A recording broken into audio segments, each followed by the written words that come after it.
marehemu alikuwa amefanyia wananchi kazi, na dalili ilikuwa inaonesha wakati ya mazishi yake.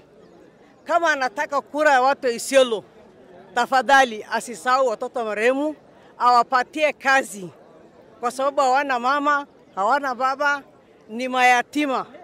Na maoni ya watu wa Isiolo nimefurahia kama shangazi ya hiyo watoto. Mungu awabariki. Na saizi kuna fununu ya kuwa kuna jamaa anasema anadeclare hiyo kiti. Tafadhalini muogope Mwenyezi Mungu. Hata Mungu alisema mheshimu yatima. Patieni nafasi ya watoto leo peke yake wajisaidie, kwa sababu baba yao alikuwa amesaidia jamii na Mwenyezi Mungu anajua. Serikali kuu, Mr. President, tunakushukuru. County government, wale leaders wote walikuja na jamii wa Isiolo South kutuonesha kuwa wako na umoja. Tumekaa kama jamii, tukasema sisi kama jamii ndugu wetu ametuondokea na ametufanyia mingi, na kuna kazi kidogo alibakisha. Tuliona kwa huruma yetu kama jamii wa Isiolo yote, vijana yake moja tumpatie amalize ile pengo baba yake aliwacha. Na sisi naye kama wazee yake tunasimama na yeye kwa hali yote. Na unajua katika Kenya kila mmoja yuko na mandate ama uhuru wa kusema kwa sababu demokrasi. Lakini sisi kama jamii ya Borana, desturi yetu mtu akifia na mtu iko na uwezo kiasi na ametufanyia kazi kiwango hii, tumeona kijana yake tuweke amalize ile pengo baba yake alimaliza akiwa tuko pamoja. Baada ya hayo, leo ni siku ya mwisho ya mazishi. Na katika hii mazishi tuliweza kukutana jamii yote ya Isiolo. Iliyotufanya sisi tukutane leo, tulijaribu kujadiliana nafasi hii ambaye mheshimiwa ameacha, kwa sababu ni kiongozi ambaye alikuwa amefanya kazi mzuri na hajamaliza tamu yake, Mwenyezi Mungu akamchukua.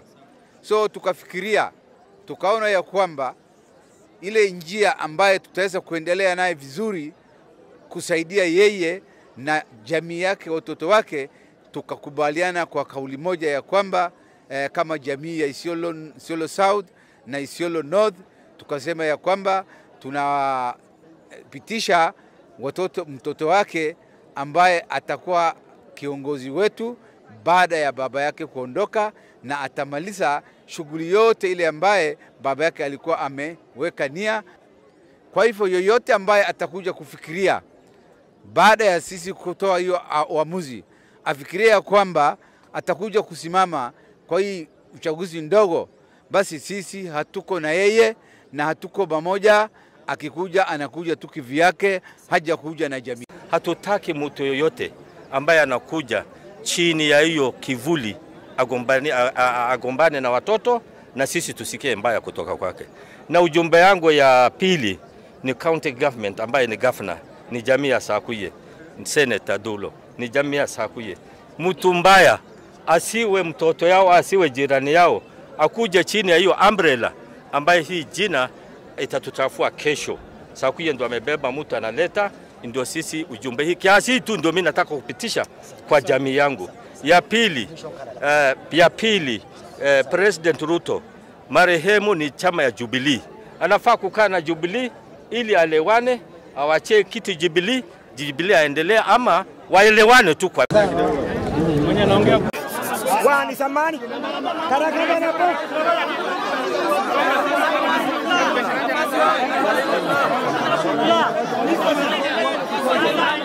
Sasa tuelewane, kila mwili kuna watu wa kutosha. Tusonge nyuma. Tuwateja na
Asante.